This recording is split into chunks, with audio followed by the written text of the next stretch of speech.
Leftover lasagne. Leftover lasagna. Lasagna, no way. It's a type of sandwich. Some kind of gross pasta. Leftover Leftover lasagna is a lasagna podcast hosted by my Nitin church Sundar and Tony Uncle. Leftover lasagna. Very funny name. Hello and welcome to Leftover Lasagna, the podcast that used to be recorded weekly, but now is recorded whenever we feel like it. Because to be honest, this is not a podcast that relies on frequency, but on wavelength. Wavelength, of course, is represented in Greek by the letter lambda. Lambda also represents the wavelength match between the hosts of this show, where Nitin Sundar asks me, "Hey, can you please pass me the lambda?" And I respond, "Yeah, sure, but why are you having the lambda? Try some of the beef. No, it is excellent." To which Nitu says, "They, not lamb. I was asking for the lamp, da fool. I can't see anything." And so, while this show might be blind man leading to groping in the dark with some accidental mild hilarity, it is kept running by our wonderful audience. One that matches our wavelength, is discerning, beautiful, capable of original thinking. That's right, we have an audience that is nicely niche. And I have a co host who has been described as a spicy dish. Say hi. Hello, Tony. Thanks for the wonderful intro. As always, this is a podcast where, with a lambda, one blind man leads another. But enough about the intro to the seen and the unseen podcast. Why? Oh, bad. Okay. It is a nearly weekly podcast. It is, it's not exactly It's weekly, like but it is Nearly tending Headless towards it. Nick. Nearly Headless Nick is a character introduced by J.K. Rowling, who nicely leads us into this episode, which in my mind is titled "What the fuck is wrong with J.K. Rowling?"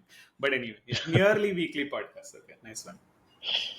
So, I was also thinking of a nice way to introduce this podcast, but your intro was definitely better. Actually, not even nearly weekly. I call this a somewhat weekly podcast. So, Right. in this podcast, each somewhat week, we pick a highfalutin topic of our choice and examine it from as many unlikely perspectives and paradoxical positions as possible. In the process, trying very hard to push ourselves into uncomfortable corners where we may hopefully find the truth. But like you said, I resonated with the fact that you said that we share a wavelength.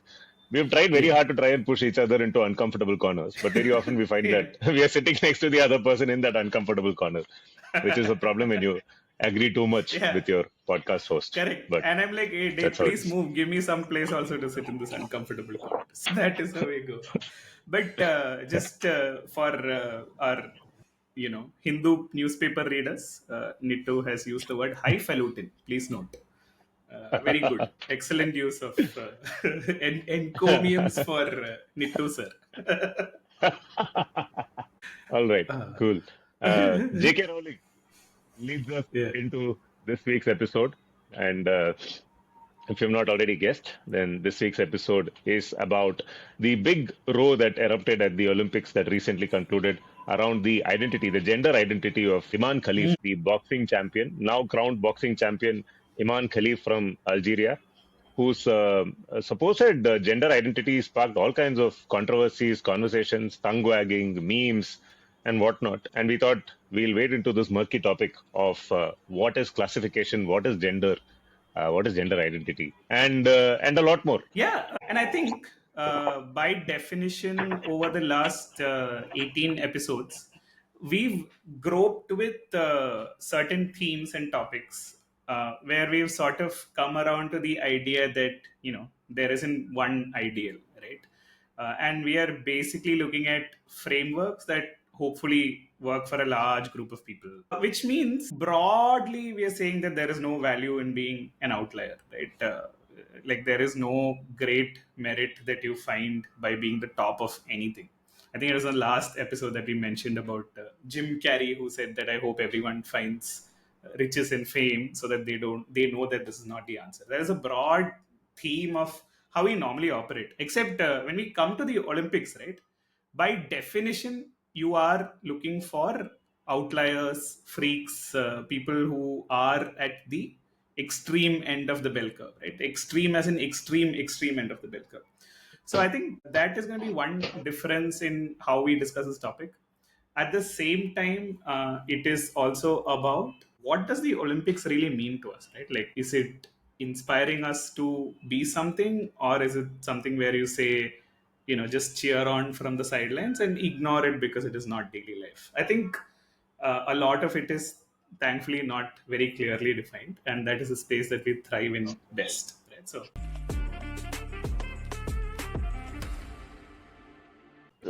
I like how you said in general life, it doesn't benefit you to be an outlier. I would actually disagree a little bit with that position. I would say the way we look at, achievement and accomplishment and even rewards in this world is that right. there is a broad set of frameworks that, over the years we have kind of set up.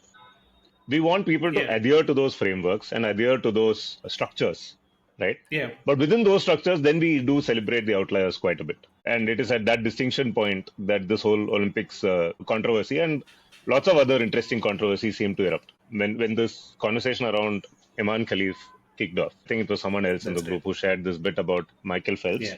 I'm going to read Yeah. out, right? And Phelps, of course, is the most celebrated Olympic athlete of all time, has won more medals than, 100 countries put together over the years. Now, Phelps has a very long torso and very short legs, right? So, and swimmers generally tend to have longer torsos and shorter legs than the average person because that helps them propel themselves better. But even amongst that somewhat freaky structure of the swimmer's body, Michael Phelps is an outlier because standing at 6 feet 4 inches, he has the torso of a man who is 6 feet 8 inches tall. So his torso is disproportionately taller than it should be. And the legs of a man who is 8 inches shorter, right? I'm just trying to visualize this whole thing and it looks very weird. Yeah. This disproportionately large chest enables Phelps to power himself through the water, and it means his legs produce less drag or water resistance with each stroke, right? Now, there is obviously a natural gift that Phelps has been given, which he has capitalized on extremely well and obviously put in a lot of hard work in order to become the greatest swimmer of all time. In one of our earlier episodes, we've spoken about the Kalenjin runners, right? The Kenyan runners who tend to dominate the track and field events, the long distance running. And one of the reasons they do is because they have a somewhat smaller appendage in their ankle, which again reduces drag and makes it lighter and easier for them to run faster. Apart from the fact that they also have a better RBC carrying capacity, red blood cells carrying capacity in their bodies, which means they pump oxygen more efficiently. Now, these are all freaks, and these are freaks that get appreciated, right? They're right at the extreme ends of what we call the rules are. But the moment someone like Imane Khelif shows up, and we'll get into the technicalities of her gender identity in a bit, because later it was revealed that there is actually no technicality at all. But the moment someone even looks different or looks somewhat different from what we conform to as the boundary conditions of the rules of the system needs to be, all hell breaks loose. And not only do we as a species tend to say this is wrong, which is okay, I mean, you can express your protest if you disagree with something, we also tend to get very nasty. And some of the stuff that was put out about Imane Khelif on social media, in the zero evidence of anything, right? Initially, it was all just knee-jerk reactions, but just outright lacking in taste, in class, and any kind of compassion. The moment we perceive something to be falling out of the rules of the system, it brings out the worst in us, which is funny. Yeah. So as usual, you've done a great job giving the executive summary of this episode, right? And now you've challenged me to add on to what you put out. So what I want to say is, obviously, right now we're skimming at the surface like a good swimmer before we dive in. And in between these two, realms, you get caught in what is called the undercurrents, or in Malayalam, what is called ullozhukku, right? And when you talk about people needing to fit into a particular type of framework that is defined by society, Nitin, for once you saw a Malayalam movie first before I did, and then I followed as well. So I think as distinct as Ullaruku is from what we're talking about, I think it is extremely related, right? So why don't you tell us about this movie?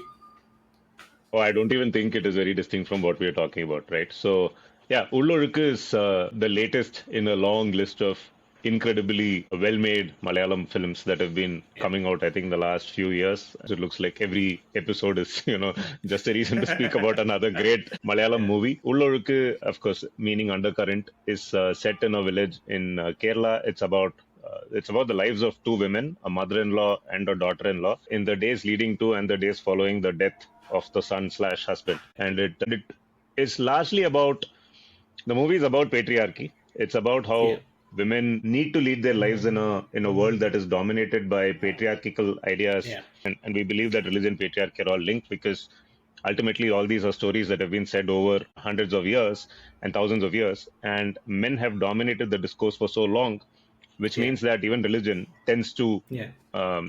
be biased towards men, and Yeah. women need to live in that world which is dominated, or which is sort of where the rules again are laid out by men. Women are the only characters in this film, right? Men are incidental, which is great. And you will see how at each point in time, each woman has their own distinct identity, which is generally, as time progresses, been taken over by the society they live in, right?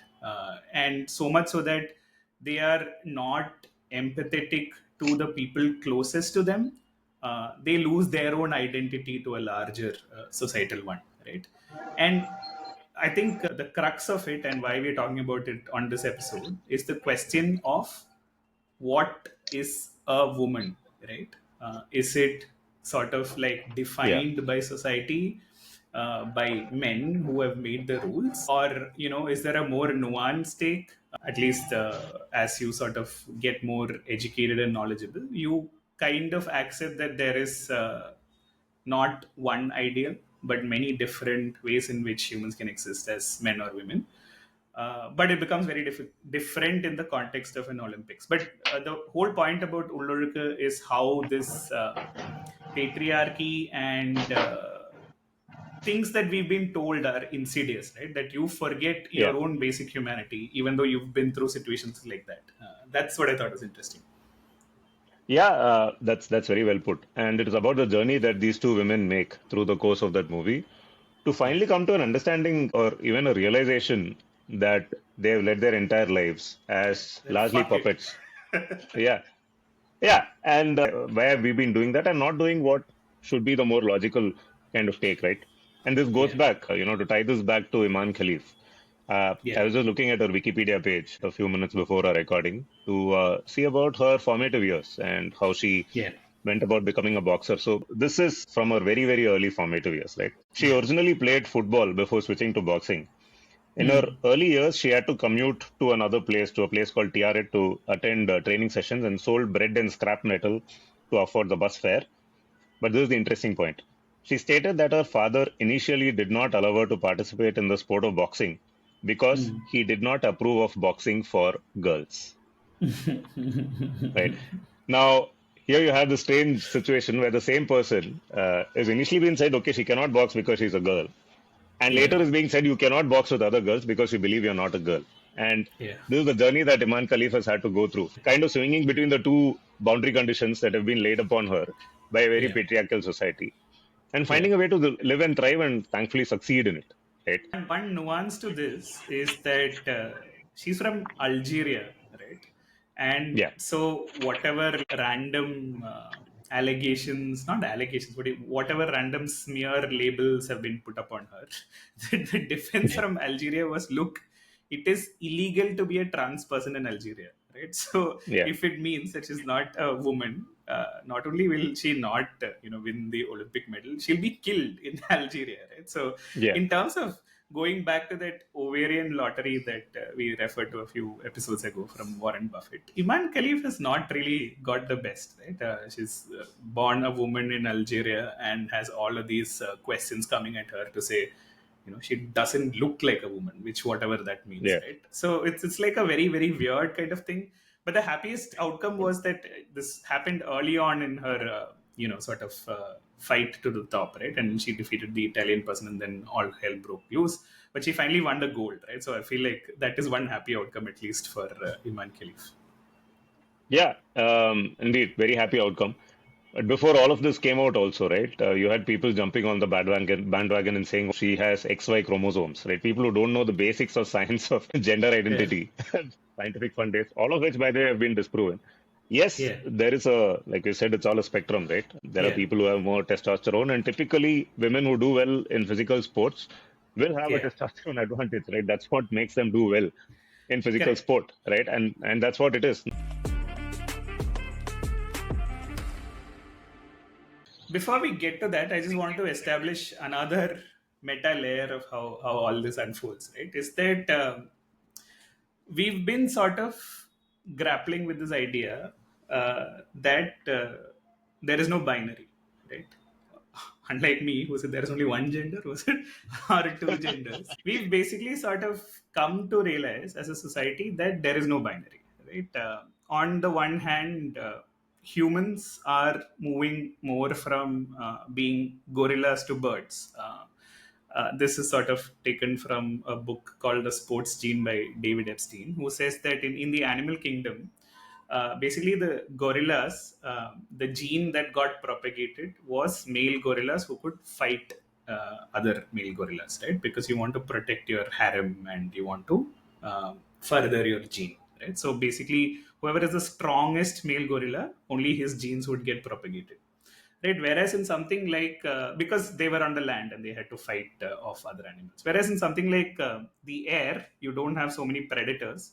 So how birds line up is very different, right? The male, the most propagated male would have the most colorful plumage, knows how to dance best, do those kinds of things, right? So in essence, I feel like humanity is more moving very drastically from the gorilla age to the bird age, right? Which is because obviously we are no longer an animal that relies on physical labor, but more on mental acuity to sort of differentiate ourselves. I think over probably the next 200 years, the genes that will get selected are the ones that are not necessarily of physical brute strength, but of brains in that sense, right? And on the other hand, we are also embracing this thing about how gender is fluid and there is no real distinction between men and women, right? Again, going back to evolution, why do men have nipples, right? Like nipples are essential for women because obviously to rear a baby, etc., nipples are necessary. That's the only reason. Therefore, technically in men it shouldn't exist, right? Over a period of time, it should have been selected out. But the point is that there is absolutely no such thing as a clear line between a man and a woman. Yeah. Right? Yeah. And while we sort of establish that, the problem is that then, therefore, you say, then why don't you have Olympics where men and women compete with each other, right?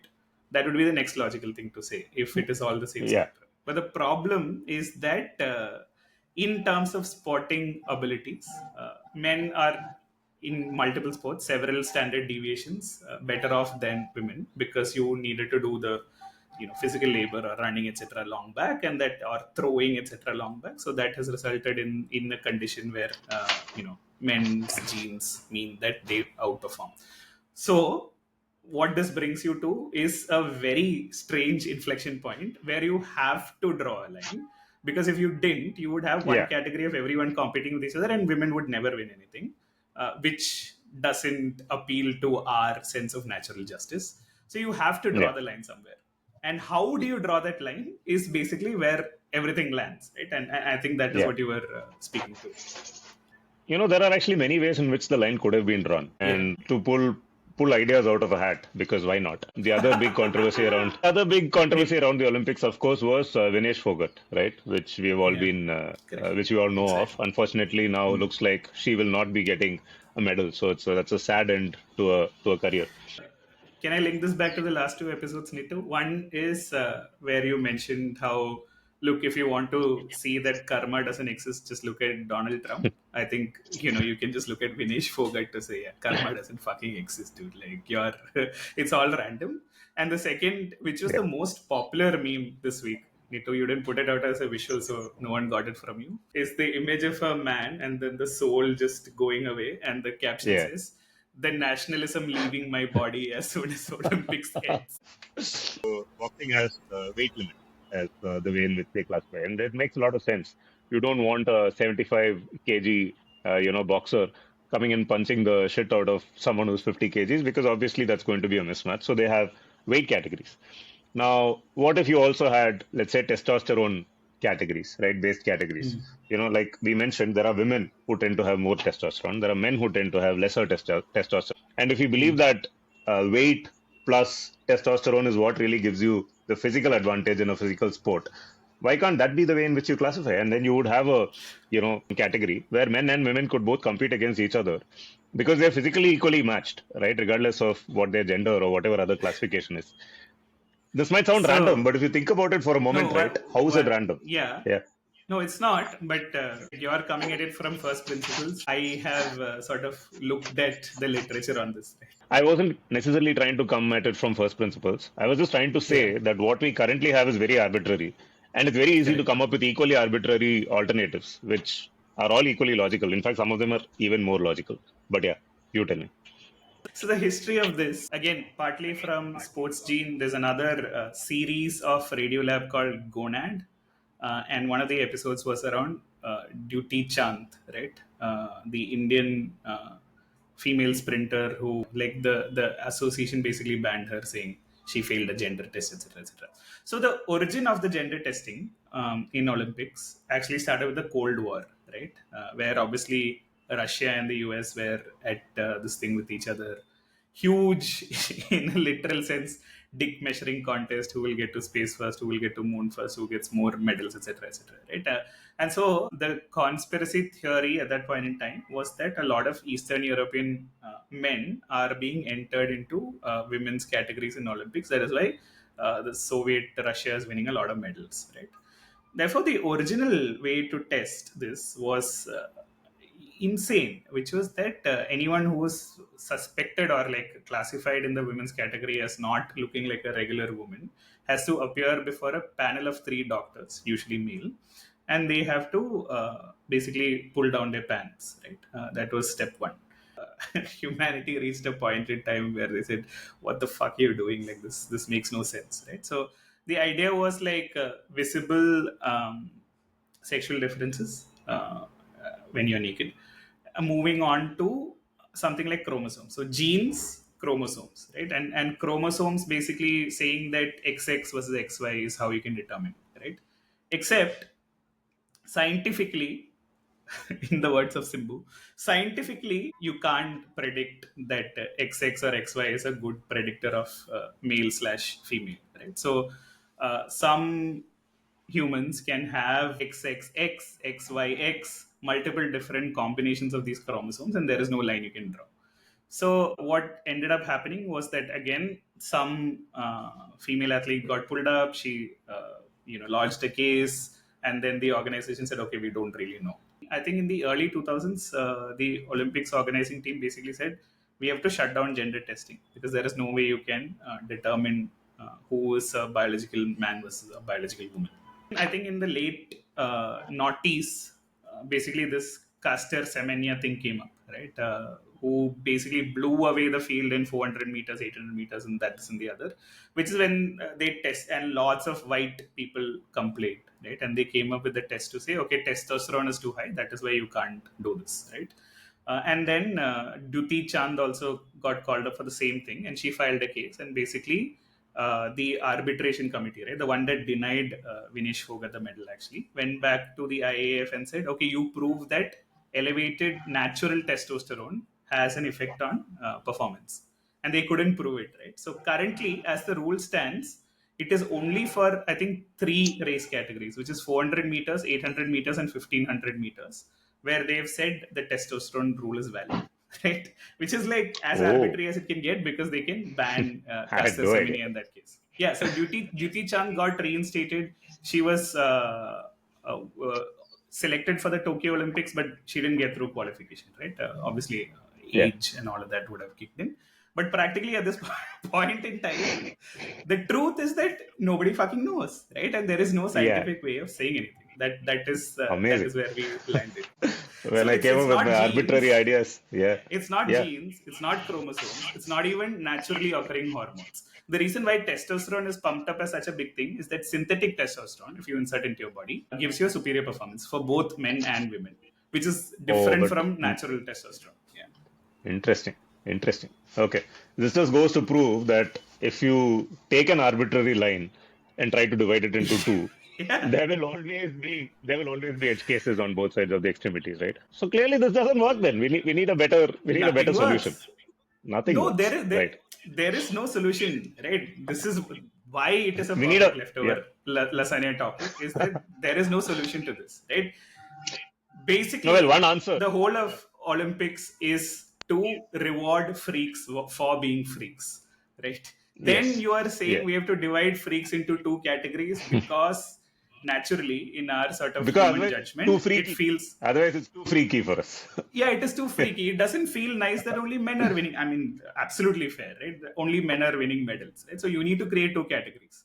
Now, between these two categories, if Yeah. you're looking at absolute freaks, how are you? And I mean, I don't mean freaks in a derogatory manner, right? I just mean outliers, right? If you are Yeah. looking at outliers, how are you classifying them neatly into two categories when we know for a fact that it is a spectrum, right? There is no such thing Yeah. as an ideal woman or an ideal Yeah. man or anything like that, right? Like we are what we were born as slash choose to be, and that is the end of that, right? So it is an Yeah. unsolvable problem.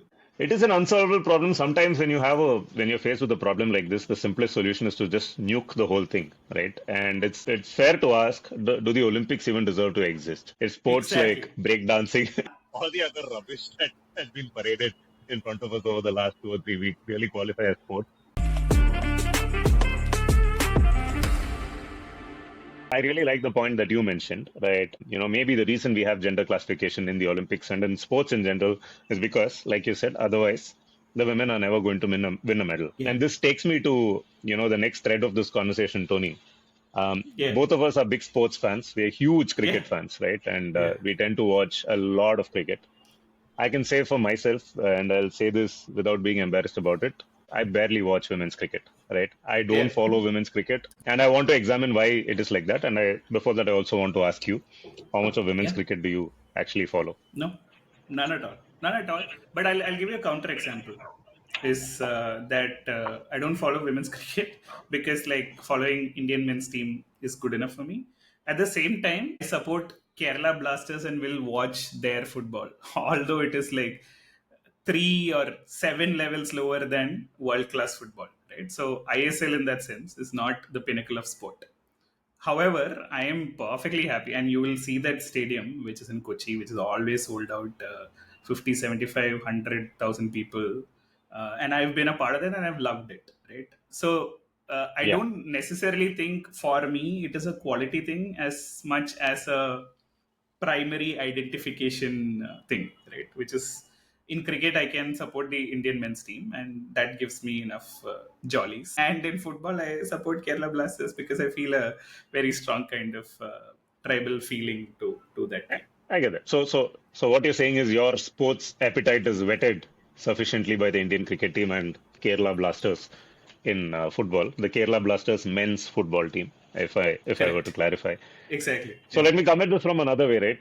Don't you find it odd that your sporting fix is always getting vetted only by male athletes and not 100%. by, in my case, it's broadly just cricket. There was a time when I used to follow Formula One. There was a time, even now, I do follow tennis at the sharp end of Grand Slams, right? When the top Yeah. men's players play. But I absolutely don't watch or follow any women's sport. And this goes back to the earlier point that we were talking about, which is that it is a man's world. A lot of the rules are set up by men and by patriarchy in general. By the law of nature, men are attracted to women. You would expect that men would actually be watching women's sports very closely, and vice versa. You would expect Oh, women to be following men's sport, right? But that's not what we see. In fact, what you actually end up seeing is around the world, predominantly, sport is followed largely by men, and there are exceptions, and it should be I mean, there should be more exceptions. But men's sport is also followed quite vociferously by men. And even women's sport, when it does get following, women's cricket, for instance, in India, is largely followed again by men and not so much by women, right? Though the proportion of women who follow women's cricket is much more than the proportion of women who follow men's cricket. It's a slightly long-winded point, but yeah. it's gotten me thinking about how men follow men's sport quite vociferously and religiously across disciplines, and this is across societies, right? There's no whatabouting on this one. You can't say that in the Western world more women follow sport. I'm sure. And in the Western world, women's sport is probably also followed a little more. But it gets me thinking about, if I think about movies, for instance, the biggest movie stars happen to be men. And movies are largely, again, the biggest movie buffs also tend to be men, right? If you go to a multiplex in India, for instance, obviously India is a bad example here. For social reasons, you'll see most public spaces dominated by men. But I'm sure if you take an example from any other part of the world, you will see a lot of the popular culture and art is being created by men and is being consumed by men, right? Why do you think that is so? It's an interesting point, right? And obviously, I don't have ready-made thought-out answers to this, but there is this. I don't know where I saw it, but it got me thinking, right? And I think it is linked. So when men, including me, when we say that a man has a great sense of humor, it means he's funny, right? Or he can make great jokes. But inevitably, when we say a woman has a great sense of humor, it means she's laughing at my jokes, right? As opposed to her being funny on her own, Yeah. right? Wow. Right? Yeah, I feel that is a Yeah. little profound, and has probably linkages back to this, right? So when you are looking at peak physical performance, probably men follow women more in arenas that are not sports related in that sense, right? So you will, if you're still watching a movie or popular culture, you're still probably looking more at women than men in that sense. Exactly. This is exactly what I disagree with. Because who is the highest Huh. paid actor in the world? The top 10 Right. highest paid actors in the world are all male. No, so The top 10 structurally it highest is paid settled. actors in No, India are all male. my question is different. I am not fantasizing about a Hugh Jackman as much as I'm fantasizing about a female, lead in a movie in that sense, right? However, Hugh to me, Jackman. I'm thinking about Hugh Jackman and I'm fantasizing Hugh Jackman. Yeah, yeah, good. no. So I think on average, men are looking at women in celebrity culture than otherwise, right? So my point is that I would still have a poster of a Virat Kohli and probably a poster of, I don't know, give me a woman from popular culture, right? Scarlett Johansson maybe. So going back to sports, right? If your point is that we are looking at pinnacles of sport, I disagree, right? So if you are like living in a random city in England, I don't know, Hull or one of those things, why the fuck is anyone supporting Hull City, right? You should be supporting Arsenal or Man City or one of those teams that win. So the way you're brought up and the stories you're told determine what you hold dear to you, right? Those stories might be told by the families around you if you are growing up, let's say, somewhere in England. Or if, like us, we grew up watching television predominantly dominated by a Western narrative, you're looking at those as the most pure form of things, right? Obviously, we didn't have too many, by virtue of growing up in India, you didn't have too many large stars which were local that you could look to, except maybe a Rajnikant or one of those other things. But you're really consuming stories from people who you think are influential or have been out there for the longest period of time, right? So in that sense, women's sport is relatively new. It doesn't have a sort of legacy or a culture or a narrative to it, which is one part. Second is that I think there is also the nuance that as men, we are not looking at the same things from a woman as we are from men, to the point of what does sense of humor mean when you're talking about sense of It's a very interesting point you mentioned about what you're brought up, the stories you're brought up with is what you end up, watching and following for the rest of your life. yeah, Which leads me to believe then that if we were to expose our children to women's sport, right, yeah, as equally as we do, right, expose them to men's sport, then our children will right, continue to follow those sports more. I don't know. I'm still a right. little bit skeptical, right? No, I still so believe that. I'll give you a counter example, right? Which is to say, like, in the last 10, 20 years, there has, or 10 years maybe, there has been a significant amount of cultural backlash to say that, women's bodies are not to be determined by men. Have run that whole airy fairy campaign, real beauty, that, this, and the other. But you will still find the wokest of women, at least in my case, the friends and colleagues that I know, the wokest of women will still submit themselves to a Western standard of beauty. They'll still have to wax themselves, put on X amount of layers of makeup, etc., etc., and constantly be like, I'm too fat, right? Even if, I mean, fat is not a bad thing to be, it is your body at the end of the day. But even if they are like supremely thin, they're like, I'm too fat. Why does this dichotomy exist, right? If they are original thinking people who know that all of this is bullshit, it's all patriarchy, that, this, and the other, why do you not shun markers of what you have to do every day, right?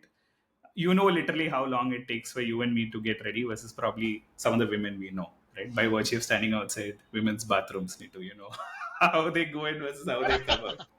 Yeah, you're right. But that is the whole challenge of living in a world that has been conditioned the way it has for so long. And Yeah, having been conditioned that way, right? Even if you know it, it's very tough to break out of the exactly. shackles as easily as you're saying. Which is fine. But while I hear you and I agree with your point about, what you're brought up with makes a difference to or how you perceive sport.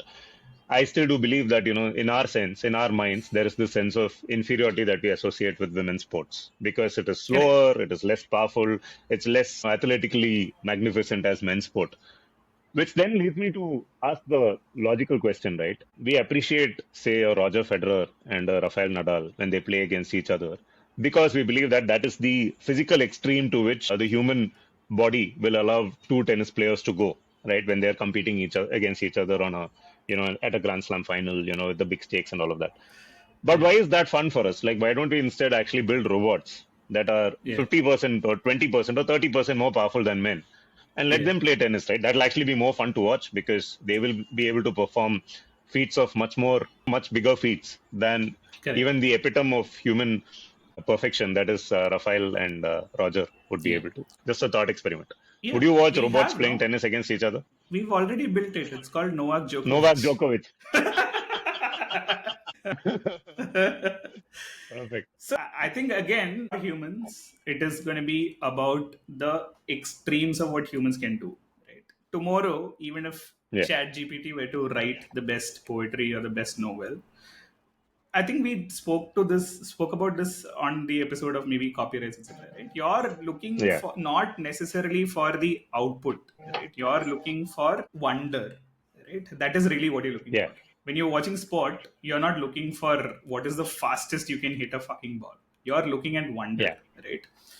And to that point, the most popular or celebrated sports athletes are not necessarily the more top performing ones. Like Roger Federer and Rafael Nadal are outliers in that sense. You will have someone who is a persona, right, that can be marketed, who will probably commandeer more, more of the real estate that we consume or the content that we consume than probably someone at the pinnacle.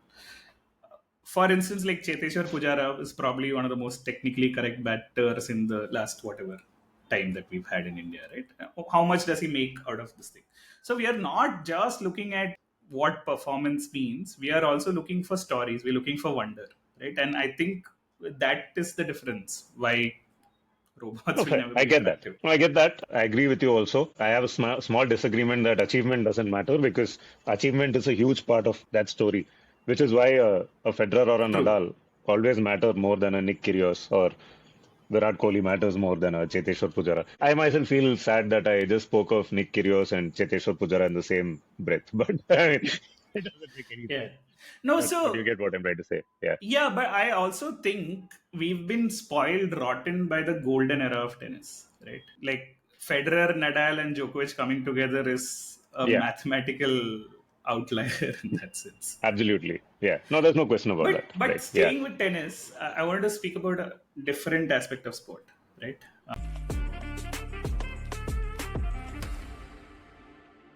So let's go back to one of the power nice couples that exist in tennis, which is Andre Agassi and Steffi Graf. And so just going back to the sports team, the obvious answer to the question, is it nature or nurture that makes a sports person, is that it is both, right? However, it is not both to the same degree. So why I spoke about Steffi Graf and Andre Agassi is obviously Andre Agassi's dad, Iranian, also an Olympic athlete, I believe. Basically, the day he was born, he made him like tie a paddle to this thing and like constantly hit, right? What is called deliberate practice, which is then morphed into Malcolm Gladwell's outliers and 10,000 hour rule and all of that, which sort of suggests that mastery can come from just deliberate practice, right? And 10,000 hours is a wrong figure because it is the average. But between 2,000 and 30,000 hours, if you invest deliberate practice time, you can become better, right? And Andre Agassi was a very successful tennis player and has one of the best autobiographies, right, which is called Open, where he said he hated every minute of it. right? And the only reason he played was because bad things would happen if his dad got angry, right? And he just had to please his dad. Steffi Graf is the exact opposite, where almost any sport, if she had played at her when she was playing, right, she would have been successful. I think she was also the record holder for the 1500 meter in Germany or something like that, right, when she was growing up. And that is the interesting dichotomy. So Yeah. while it is nature versus nurture, over the last several years, it has become highly nature centric.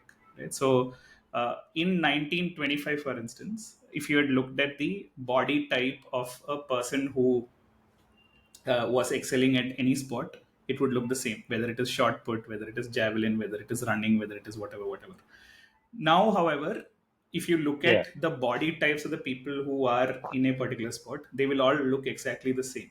Why? Because basically, Yeah. sports scientists figured out that there is a particular body type that is suited to a particular sport, right? So this is called what they call the Big Bang of body types, right? And I think it's around 1975 when this clustering started to happen, from where there would be people who win at everything because they are athletically gifted to specializing in a particular sport.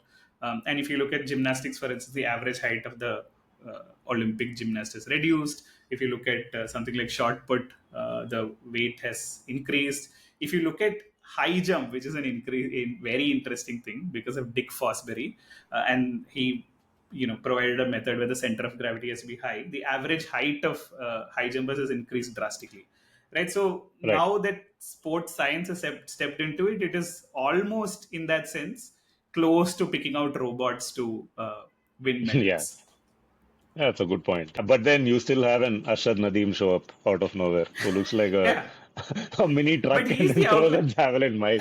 He's the outlier. Yes, exactly. Yeah, he's the outlier of outliers. So Dick Fosbury, you know the story, right? Is basically a guy Yeah. who suddenly revolutionized the sport by inventing the perfect high jump technique, right? Which was basically you had the straddle jump, which is you bent over the bar with both your legs. And this guy said, why don't I go and do it back first, Head right? first.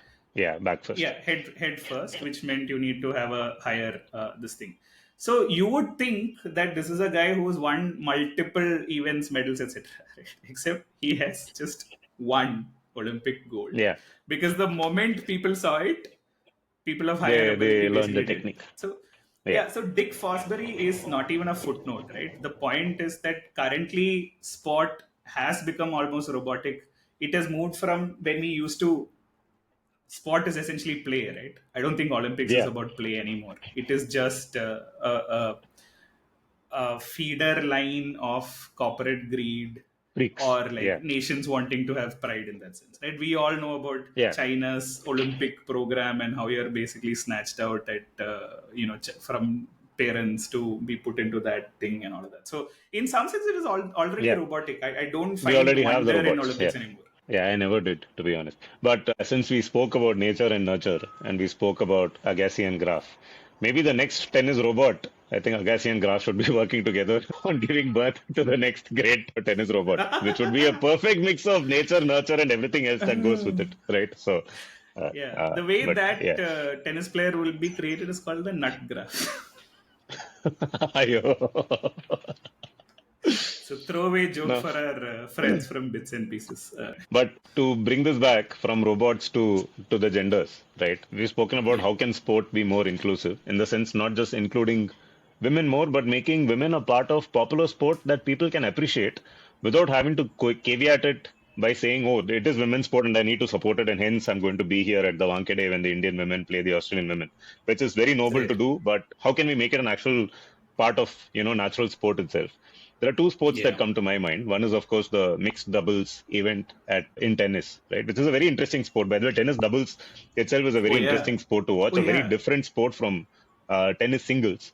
And then you have mixed Yeah. doubles, right? Where you have a man Yeah. and a woman as part of a team. And then there is ultimate frisbee, which is, ultimate, Oh which is yeah. played with a frisbee disc, which is actually a mixed gender sport. So there are three varieties to this sport. One is the pure male versus male event that happens. Then you have women versus women.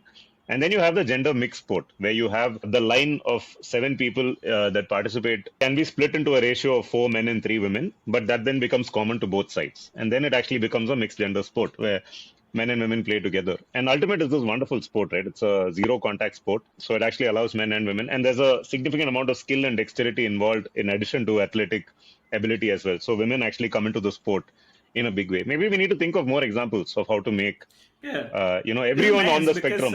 In 2016, I was tasked with sort of finding a activity that everyone can participate in as part of a corporate offsite, right? And the Lemon sport and that spoon. No, I did put an ultimate frisbee, laying out the Okay. rules very clearly, saying it's a non-contact sport, that, this, and the other. Except someone ended up with a broken nose. Yeah. But it worked well as a mixed gender sport. I think that's a good point. Find more ways. Yeah. See, at the end of the day, by your point, when you said, should the Olympics even exist anymore, right?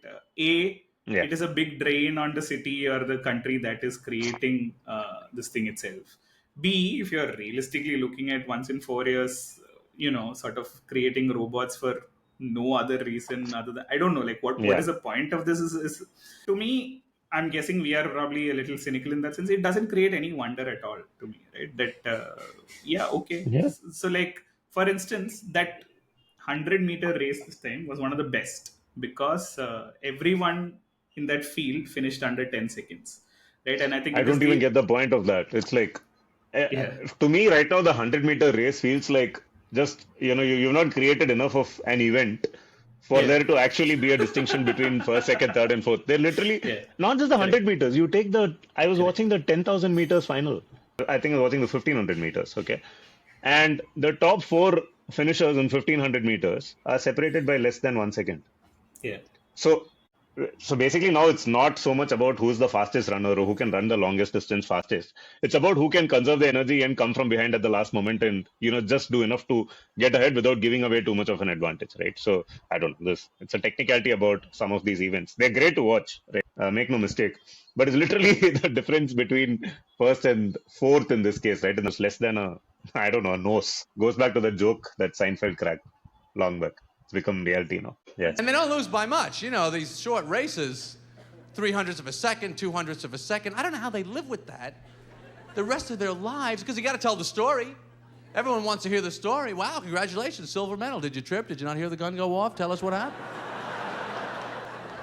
I trained, I worked out, I exercised my entire life. I never had a date, I never had a drink, I never had a beer. I was doing push-ups since I was a fetus. I flew halfway around the world. Everybody I knew in my whole life was there. The guy shut off the gun and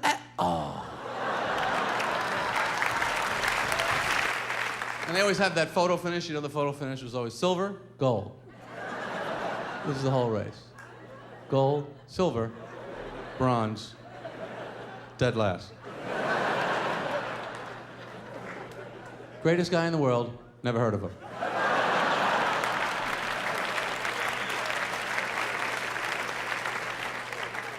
Guys got to be thinking, if I had a pimple, I would have won.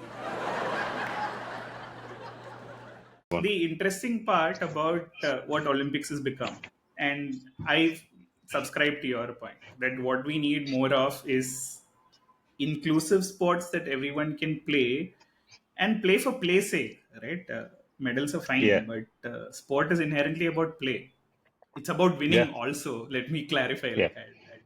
I'd like fight tooth and nail to win, even with the limited talent that I have on the sports field. But it's more about play rather than about medals, right? And it was interesting to see Nike's campaign this time. Right? So Nike usually has these campaigns that are targeted at everyone. Right? It says just do it, which means irrespective of whether you're trying to get off the couch to do a 5K or you're running in the Olympics at whatever level, everyone can just do it, right?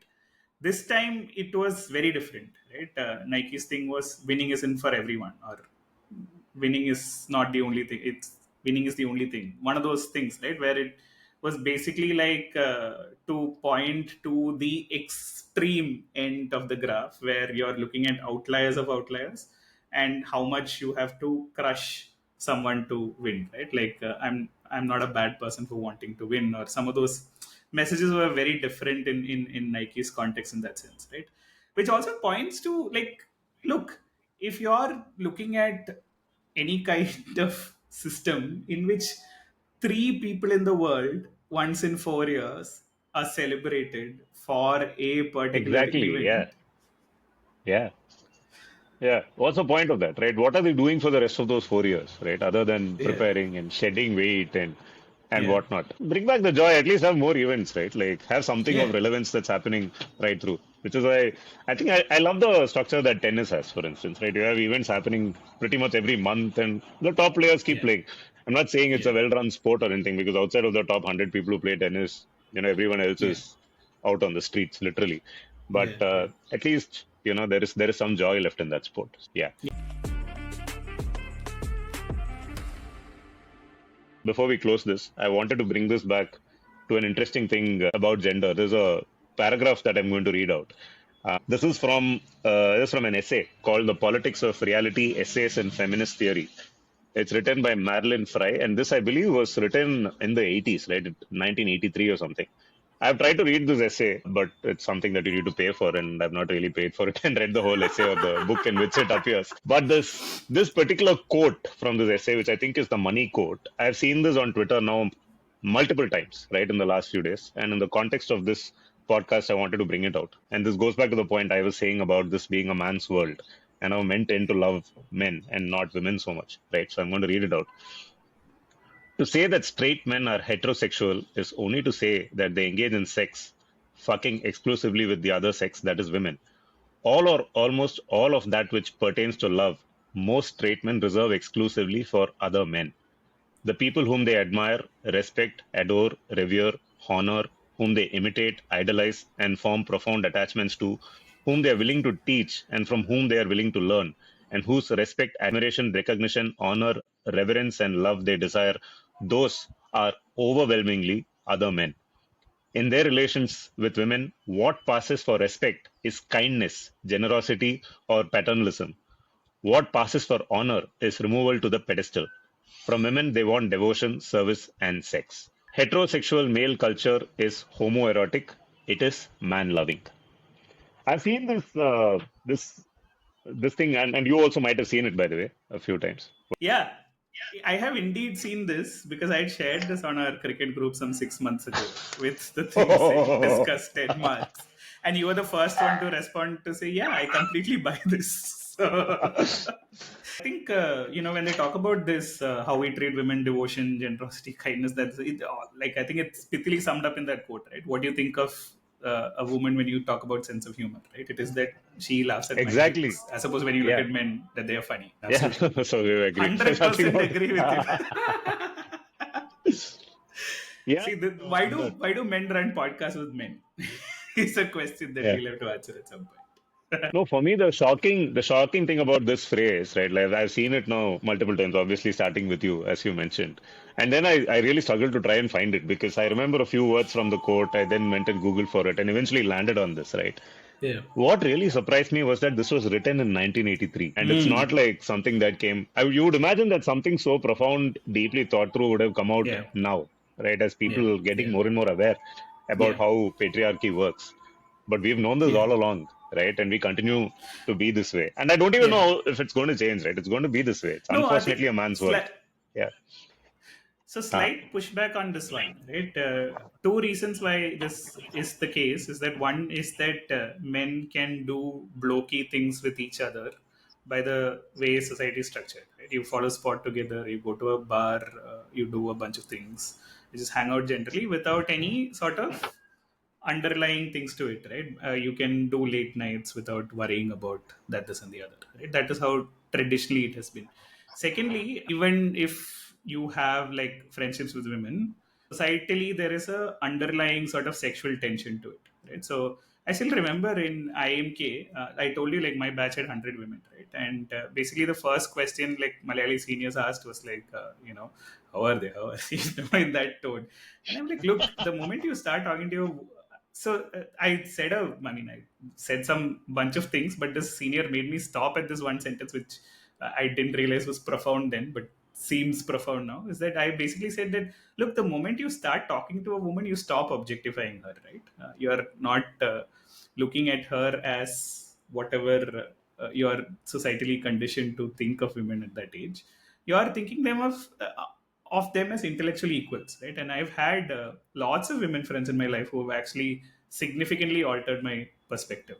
Um, I would say like the biggest influence for me through my late 20s and early 30s have been women who I've sort of befriended at work and then beyond, right? So I think the only sort of challenge there is that there is this inherent sexual tension that need not exist, but is the undercurrent, right? That you feel No, you're societally that right. there might be something there. No, you're right. See, this, first of all, only addresses one aspect of that entire quote, right? Which is about why do Yeah, men and women not have casual, friendly relationships as much as men and men tend to, or women and women tend to, right? And I buy your point for that. yeah, By the way, even to that, yeah, the reason why this tension that you speak of exists is again yeah. patriarchy, right? And by continuing Correct, to absolutely. being, by saying that the society is that way and continuing to conform, right? And the props to you for not Yeah, conforming, right? To whatever extent you could.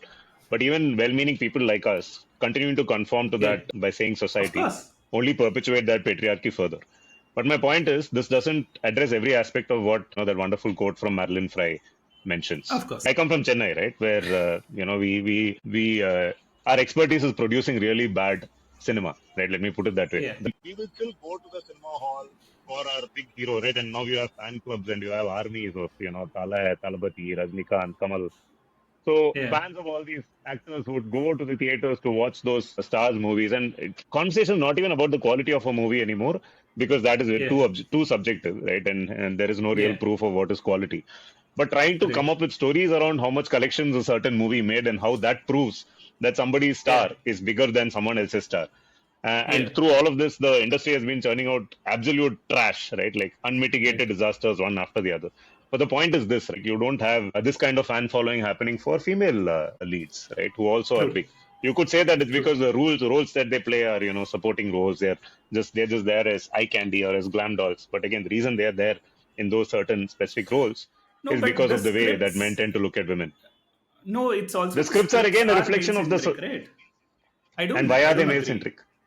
There have been They're female male centric scripts centric that have not because done of well, right? years of patriarchy. Exactly. Yeah, that's what I'm saying. Right? It has been perpetuated and it continues to get Correct. perpetuated. We are not actually breaking that cycle. If anything, we have regressed. Because if I go back As a to the 80s society, and 90s, yes, but not necessarily as yeah, individual people. No. My point yeah, is that yeah, you and I do not yeah, you're necessarily right. subscribe to the quote based on our lived experience. That's all I'm saying. Individual lived experience. You and I don't watch any women's cricket. But yeah, for varying different reasons, in some way, we are exactly conforming to it. But it's what it is, right? Okay. I'm not saying that. I'm not saying that.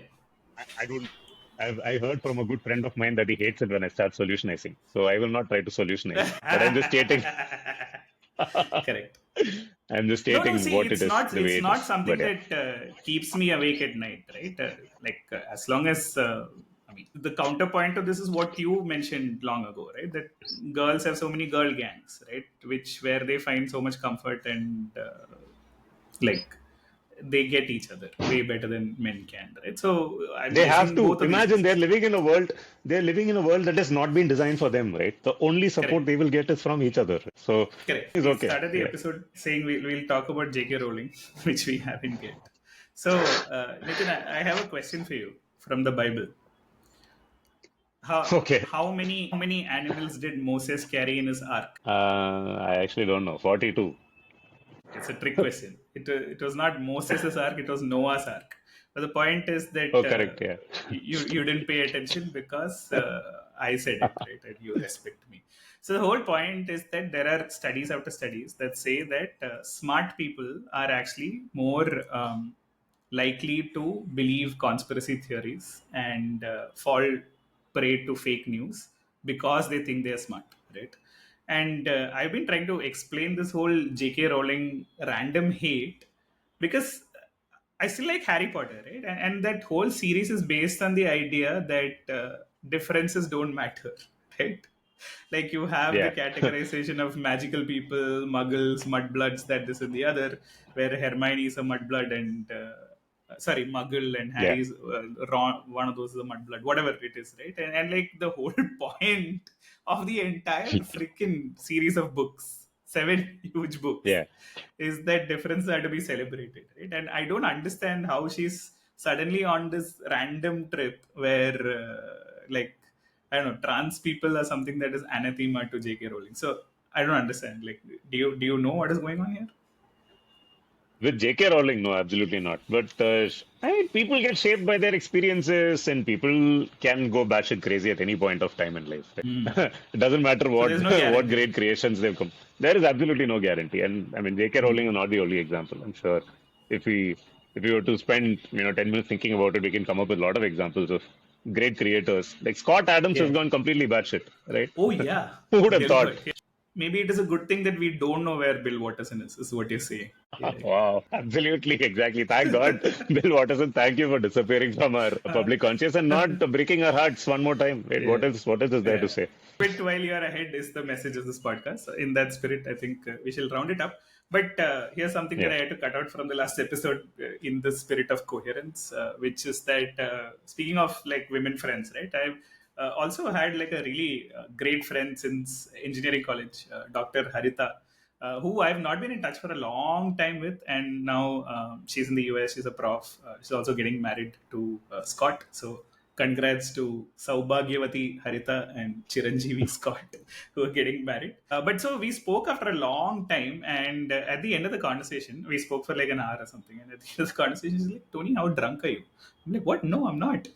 And it's like, "Okay, I'm usually." Uh, I'm used to hearing you at 1.5x. That might be the reason. So in that, that actually gives us, Nitin, our first LOL merchandise, which is a T-shirt that says "I am not drunk. I'm speaking at 1x." Right. So, Yeah.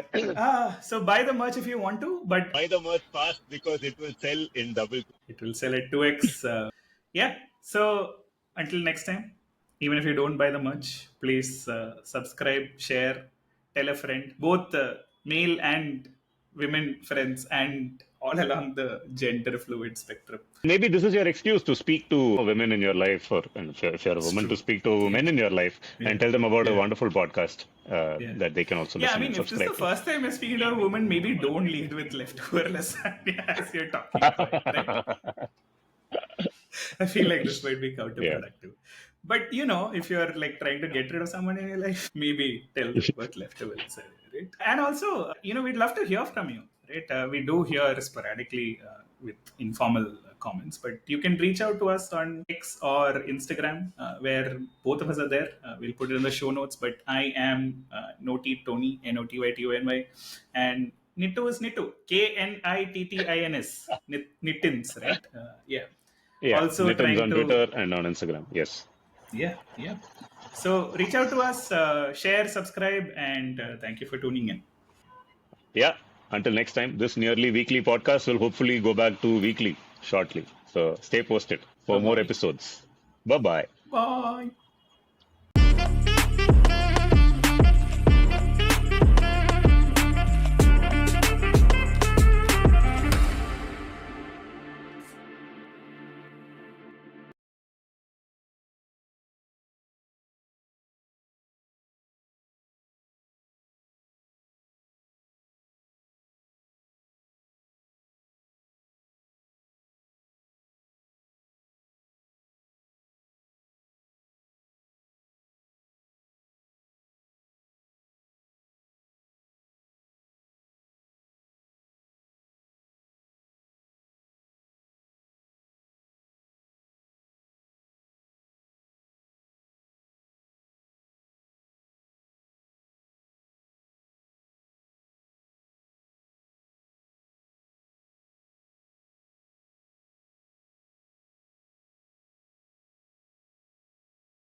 See, I mean, it's